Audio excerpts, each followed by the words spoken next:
Hello and welcome to the new, I say new because it's 2022. It's been some time since we've done it. New Dragon Athletic podcast / radio with me, Andy Edwards. And Clara Jones. The reason why we're putting this on is twofold. First, we normally do some form of a cheesy podcast when the open is going on at the gym. Just allows us to have a little bit of fun, look at the reflection in terms of how people have done, Get people signed up. Just because it is a nice little bit of a charitable event. And then the other thing is that Clara asked a question to me, which I thought was really very relevant to the people who might be listening in and to our membership base. And I thought it would be beneficial to, just talk about it in a bit more detail. Shall I ask the question? Yes, please, Clara. So the question I asked Andy was, if he was a member working 9 to 5 with 3 kids, what classes would he come to, or what membership would he be looking for? And then that's what sort of got me thinking. He actually didn't have a straightforward answer either, so let's have a think. No, well, first and foremost, I was unlucky enough to have worked in the private sector for a couple of years after university. So how I managed that was I generally trained after work. And then when I got really serious about some training, I started to train in the morning because there was a gym on the way in to work. Now, with that being said, in this current circumstance, it comes down to a question of balance. So I feel that I would probably train in the mornings more often now. So that means in the afternoons or the evenings, I could go and spend a little bit more time with the family, basically. Would Ange come in the evening, train? I think hypothetically we would probably alternate the mornings. So and you do the classes? Yes and no. So again, just to sort of clarify that, I guess it's because it's so hypothetical. I don't know what I'd be training for. Yeah. So this is why it's really important to understand, CrossFit training and the open, etc. And in terms of it, just gives some form of a direction which I train. I've been I've trained in a gym environment since I was 13, and so I've done every form of different training. So I think I'd definitely be doing 2 to 3 classes a week, and I definitely would train 5 times a week. Just because you'd always do cleans, always deadlifts, always squats. Cleans, deadlifts, squats. So you definitely try to get Olympic lifting class in there. Possibly. I'm always honest about the whole snatch scenario. Yeah. If it wasn't for competitive CrossFit, I probably wouldn't snatch, but I do actually like snatching. So it's the risk reward scenario. And I have done quite a fair bit of it, and it's it's very empowering getting a lot of weight over your head. But I think it just sort of comes down to goals. Even at this moment in time now, my goal is just trying to be consistent. So I'm going to do the class today. Yesterday I did a class. Tuesday I went out for a run. Monday I squatted.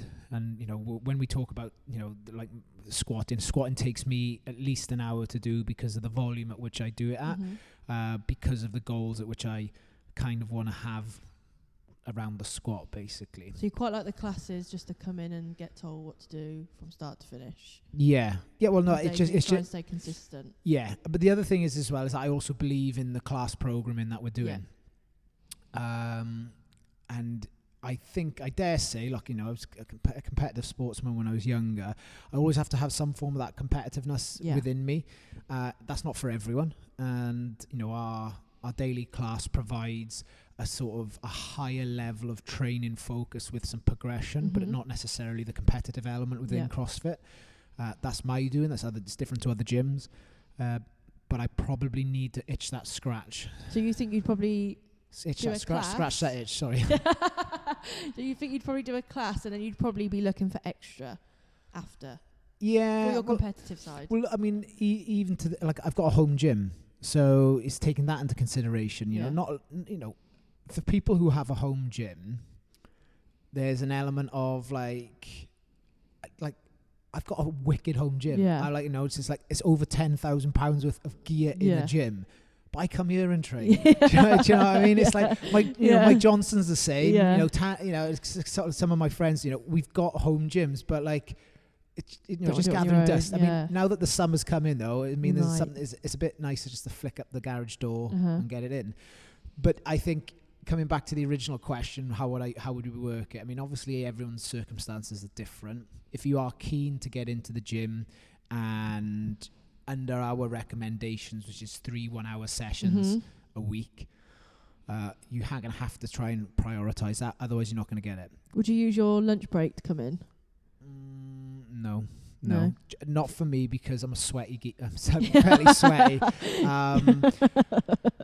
I think I would probably use my lunchtime to do something like go for a walk. Yeah. That's something where, believe it or not, even yourself, working in the gym, it's like something that I completely miss out all the time, because I either have to be here or there's something to do.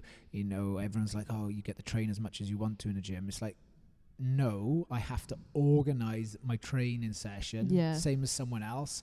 Otherwise, I will not get it in. And again, I just think that there's a level of empathy, with our members, in terms of, look, you have to try and go for the lowest hanging fruit, and whether that's just turning up and being consistent and just giving it your best effort, then that is the start of something.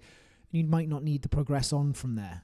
And it only comes down to like how much of a geek you want to be with your fitness, basically. Yeah. I mean, what as a student coming straight into the fitness industry, is it any different for yourself? I mean, I don't know what you would have done prior to, because you've done CrossFit or group class-based fitness since you were 14? When I was a student, I think I was doing, when I had a student, I had more time, and it was at my work. I'd come into the gym and probably do a class and then something else. But then when it's your work, you probably make sure you get something in, because when you're working, it's a bit different in a gym, isn't it? Than if you're a member, you come in. Like you said, if you're a member, you probably come in, switch off, and you'd have 2-3 hours of doing your training. So as a student going straight into the fitness industry, I think I try, like you said, like you just try and stay consistent as you can with your training. And because we're coaching while the classes are on, sometimes it takes that motivation just to try and get that hour in somewhere through the day after your PTs, or so any other PTs may be listening. You may be able to relate sometimes when you've done your classes, you've done your PTs, is that, if you can do a class, if you're free for a class, you might do that, or you've just got to try and do some version of the class or something that you may have other programming or anything like that. But for me, I'm just trying to target what I'm not as great at the minute. Yeah, and the thing is that you've got something specific which you're actually working on. Yeah. And I think that's, across the board, not just in the fitness industry. Let's say you've got some home improvements that you want to do. You're always going to target and put some money towards getting that done. And that's why I think, sometimes people do tend to get a little bit lost. Yeah. Again, I only talk anecdotally from my experience and experience of actually working with a number of people, but everyone always tends to fall back to doing the classes, and the reason being is that it's the most bang for your buck in an hour. You don't have to think, and all you got to do is turn up, and you cover most of the bases. So say like Monday we did heavy lifting, Tuesday we did gymnastics, strict pull and push, Wednesday was conditioning, Thursday again is more accessory / all like kind of the open movements that will be coming up over the next few weeks, and then tomorrow you've got barbell cycling. Yeah, I mean, what we're trying to do at the moment is that, because the thing is, if you train 3 days a week, that could be Monday, Wednesday, Friday. It could be Tuesday, Wednesday, Thursday. It could be Friday, Saturday, Sunday. As an example. And if you do have the capacity to fall on, 3 consecutive days, it's going to be 3 different types of stimulus in some way. So it's trying to get most bang for your buck. And that's the big difference between like a CrossFit group class theory versus, let's say, a boot camp. So a boot camp's going to be a boot camp. It's going to be a boot camp. So guess what? You're going to get good at doing partial range squats, maybe not being held to count, to getting, doing some burpees and all that kind of stuff, which is fine. And I think that serves a purpose. But the majority of people that come in through the door actually want to have some form of progression, and that's the biggest part. So, trying to stick to 3 hours a week. Yeah. All right. And I know, if we talk realistically, it's probably going to be a little bit more when you come to the gym. Mm-hmm. All right. You look at our busiest classes they're all busy now, but 6:30 is traditionally the quieter ones. And I just think because, you have to be so dedicated to come in any one of those time slots. So again, holding yourself to account, going to bed early, getting up at 6. Yeah. Going to bed early, getting in for 7. Finishing work, going straight to the gym, getting your training in, going home. And then that's generally what tends to happen, in terms of it's fitting around your lifestyle. But then it also fitting around certain bits and pieces when it comes to your goals within training. We'll do another podcast once we finish the nutrition challenge, but the data that we've been able to gather from the in-body has been second to none. And having poo-pooed the idea of buying one of those machines because they cost £6,000. Okay, but we lay away and all that kind of stuff.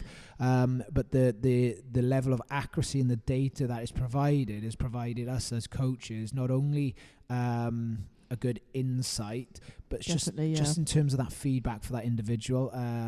And we'll do a deeper dive onto it. But what I would say is that it very much backs up good practices. So now it stops you from, it's black or white, I think, the results as well. So we've got the results and you can see. Well, the result is black and white, but some of the things that people tell us are a little bit grey. But it allows us to kind of support. So if you've been training it consistently, the results will improve. Yeah. And if you kind of maybe I have a bit or not really. Yeah, sometimes the results will show that, maybe sometimes you have to, you know what I mean?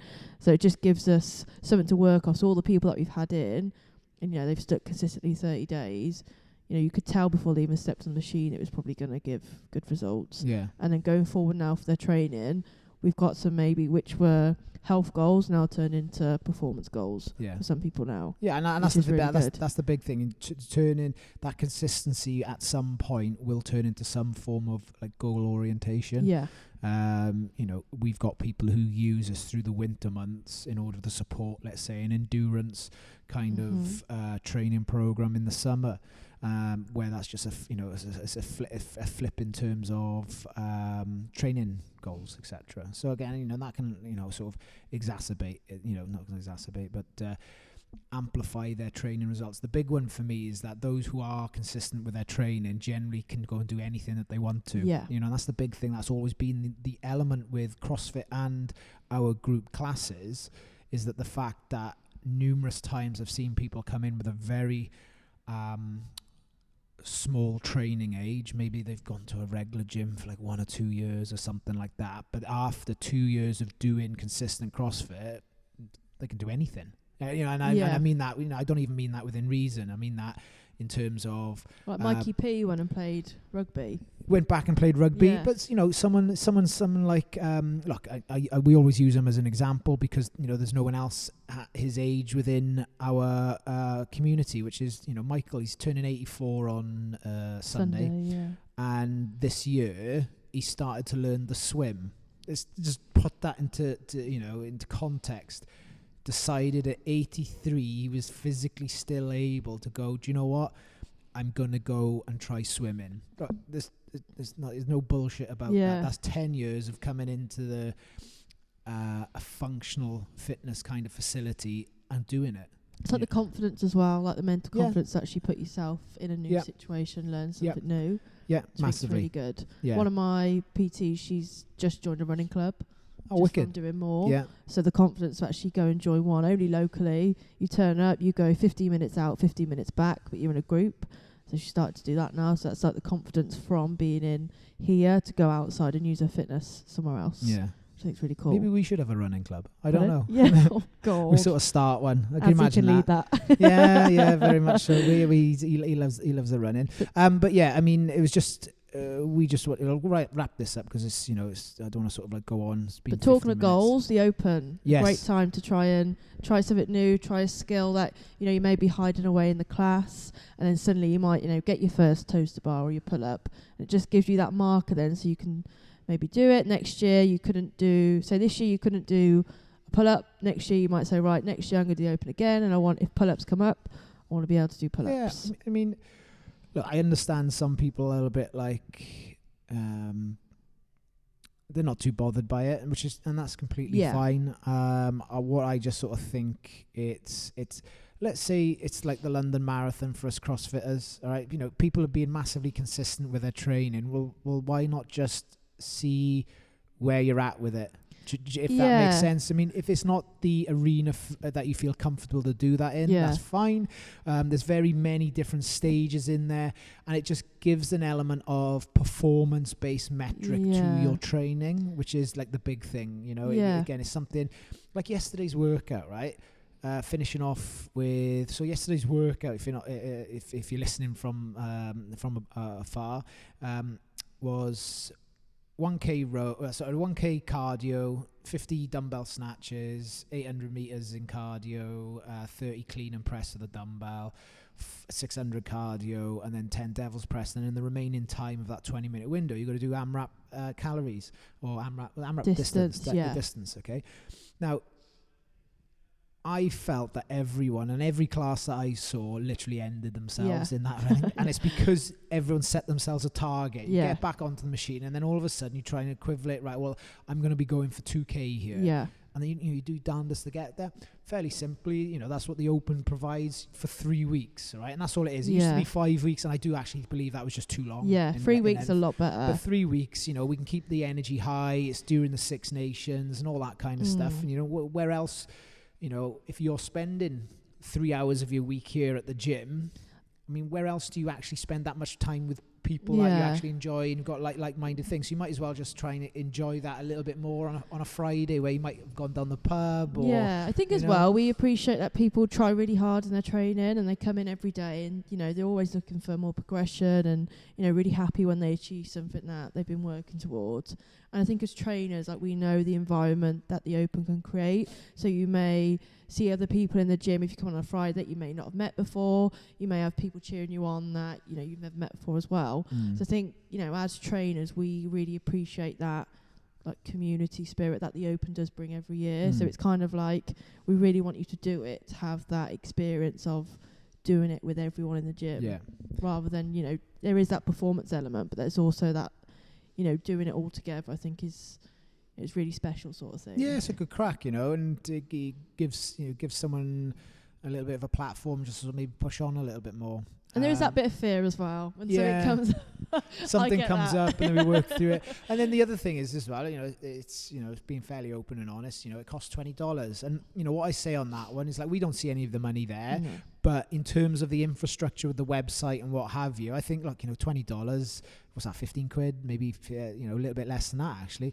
And you will push harder than you ever have before. Yeah, but it's a $5 a week just for access to an app, basically, which, fundamentally allows us to have a little bit of fun. So we've got in our little dragon leaderboard, we can have male, female, we can have masters, we can have teens. You could even do, we could put the 7 a.m. crew, so we can do all these personalized leaderboards.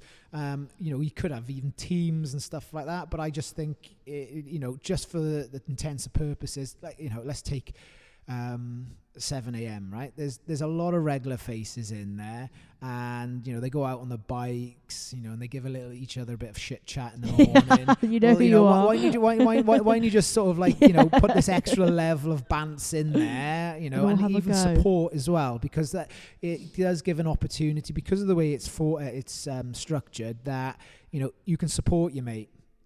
Give him some encouragement in their ears, etc. A bit of fun there, because everyone has to be judged. And that's not being judgy. That's actually just black No, and white. yeah. 1 rep, Yeah, no yeah. rep. Little bit of like grey area. Don't worry, but it's a little bit of fun because we have a couple of very good athletes in the gym, and they're the ones who are going to the game. Yeah. So fine, they can do it. But for us, me Immortals, it's a question of like I'll just get myself. I used to be competitive. I still want to see where I kind of rank. Yeah, Do you know what I mean? be. I still want to see where I kind of rank, and it's a bit like, I'm that far off the pace. No, All right, okay, yeah. I got you. But yeah, it's a That good bit of fun. starts next Friday. Starts next Friday. If you're keen, you just want to find out a little bit more for information, it's games.crossfit.com. And then you can if you do register, then you can find us under Dragon CrossFit. And right? even if you want to wait, you can do the workout Friday and then sign up, can't you? Sort of thing. You've got the weekend we've got the the weekend until on the Monday. The way in which we're going to be running at the gym. So on the Thursday evening, the workout will come out at 8 a.m. 8 p.m. Because it's 12 p.m. Pacific time, and then that's now going to allow us the opportunity to get everything ready for the 6 a.m. on a Friday morning, whereas previously it would be like 2 a.m. in the morning. We'd be like, no, we ain't doing that. So the programming will kind of develop. So we'll definitely have a block of 3 days. Thursday's always going to be some form of like skills conditioning kind of piece for the next 3 weeks for sure.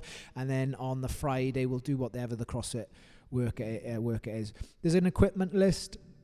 So I think it's like a dumbbell, it's a barbell, it's a box. It's a box in there as well. Is there a rower in there? I think so. Right, okay, cool. Well, they've all been serviced. Yeah. All right, so we'll make sure they've all got a good level of batteries in there. What I always find is when someone's in the class and they're going, oh, it's not working. And I generally tend to go over and I go, you've got to go a bit harder. All right, definitely happens on the bikes. Yeah. Sophie Engel, Gwen. All right. Yeah, we've been there, haven't we? We've been there where I've said you need to go a bit harder, and it works. So there we are. Okay. So, just a little bit of feedback in terms of just it's when you start, it's when you get into it, it's fine. I think that's about it, really. Get signed up. Get signed up. Have a go at it. Look, if you've got an injury, don't get signed up. There's no need because it's not something that we can sort of like scale around, I think. But there are different levels. So there's a beginner level, there's a scaled level, the RX, and there's an intermediate. So there's going to be something there for everyone, I reckon. So just for the next 3 weeks here, and if you want to be involved in some shit chat on a podcast, you want a notable mention because you did something which you hadn't done before, or you just want to sort of like tune in and get involved. Exactly. All right, nice one, Clara. Nice one. Short but sweet. Over and out.